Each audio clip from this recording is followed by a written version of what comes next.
Bonjour, aujourd'hui on se penche sur un paquet de documents assez détaillés. Ça concerne des engagements politiques pour le Grand Nord du Cameroun. Oui, c'est ça. Extrême Nord, Nord et Adamawa. Et ça vient de Maurice Kamto, dans la perspective de la présidentielle de 2025. Exactement. L'idée c'est un peu de décortiquer le diagnostic qui est fait sur cette région et puis les promesses qui vont avec. Et d'emblée, ce qui m'a frappé en lisant ça, c'est le paradoxe qui est mis en avant. Ah oui? Lequel? On nous dit, regardez, pendant des décennies, il y a eu des personnalités du Grand Nord, très haut placées dans l'État, Oui, des ministres, des directeurs généraux, on imagine. tout à fait. Et pourtant, et c'est là le paradoxe, la région elle-même, elle est décrite comme très en retard, l'enfant pauvre de la République, c'est le terme utilisé, Mhm. comparé au Sud en tout cas. C'est vrai que ça interpelle. Comment expliquer ça? Et les documents, ils sont assez crus sur les conséquences, hein. Ah oui, la liste est longue. On parle d'insécurité, de famine, de malnutrition, Sous-scolarisation aussi, un désert industriel, le manque de routes, c'est flagrant. sans oublier les inondations terribles, chaque année ou presque, et puis des maladies comme le choléra qui reviennent tout le temps. Un constat choquant, pour reprendre leurs mots. C'est dur. Effectivement. Et donc face à ça, la proposition, c'est un engagement formel, Très structuré. en 5 grands points, 5 axes principaux. D'accord. Alors allons-y. Le premier axe, logiquement, j'imagine, la sécurité. Exactement, c'est le premier point. Rétablir la sécurité vite, pour les gens, pour leurs biens. C'est présenté comme la base de tout le reste, quoi. Logique. Et ensuite, le deuxième. Juste après la sécurité, on s'attaque à l'urgence humanitaire. Faim et malnutrition. Il y a l'idée d'un programme d'urgence agricole et alimentaire. Donc répondre aux plus pressés. Ok. Sécurité, alimentation. Et le troisième axe, alors, c'est le gros morceau, non? Le développement. Oui, c'est ça, le plan spécial de rattrapage du développement. Et là, franchement, c'est très très détaillé. Ah oui.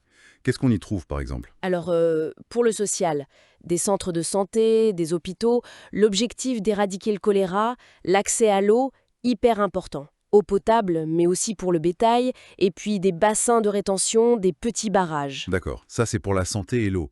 Il y a autre chose. Ah oui, oui, l'éducation.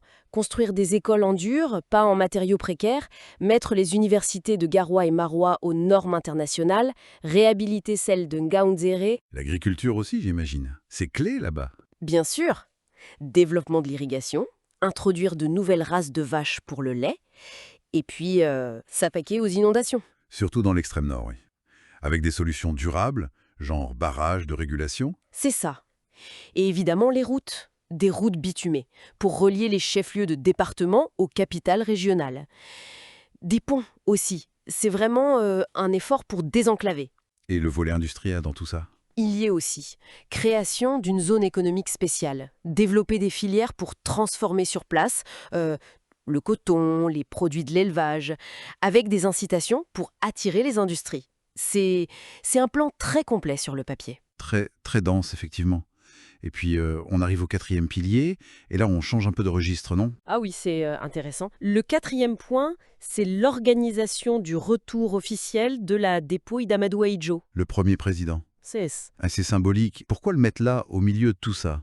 c'est peut-être là qu'on voit une stratégie un peu plus large. Ça suggère que le développement matériel doit s'accompagner d'une forme de réconciliation, de travail sur la mémoire nationale. Je vois. Relier le concret et le symbole. Exactement. Reconnaître l'histoire, les figures du passé, dans un cadre de réconciliation. Ça donne une autre dimension au projet. Et le cinquième et dernier pilier, il va dans le sens d'unité. Oui, il concerne la gouvernance, la promesse d'un gouvernement de taille raisonnable, mais de large ouverture, c'est-à-dire qui intègre différentes sensibilités politiques, qui reflètent la diversité du pays. Donc, si on résume, ce plan très détaillé pour le Grand Nord, il est présenté comme une partie d'un projet plus global pour le pays, une renaissance nationale. C'est l'idée, oui, corriger les déséquilibres entre régions.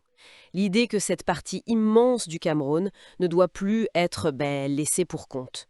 C'est à la fois une réponse à des problèmes très concrets et un message politique fort. Pour ceux qui nous écoutent et qui suivent ces questions, c'est vrai, ce plan offre un exemple très concret. Ça montre bien les défis immenses d'une région comme celle-là. Sécurité, économie, climat, tout est lié. Et le type de réponse imaginée? Tout à fait. Et ça nous ramène, je trouve, à la question de fond, celle posée par le paradoxe du début, que les documents eux-mêmes soulignent. Le décalage entre les élites et le terrain. précisément des élites influentes, mais un développement qui patine depuis si longtemps. Alors la question qui reste, au-delà des plans, des promesses, c'est comment s'assurer concrètement que cette fois les moyens, l'énergie politique, eh bien qu'ils se traduisent vraiment en progrès pour les gens là-bas. Quel mécanisme pour rompre avec ce passé? C'est sans doute ça le vrai défi.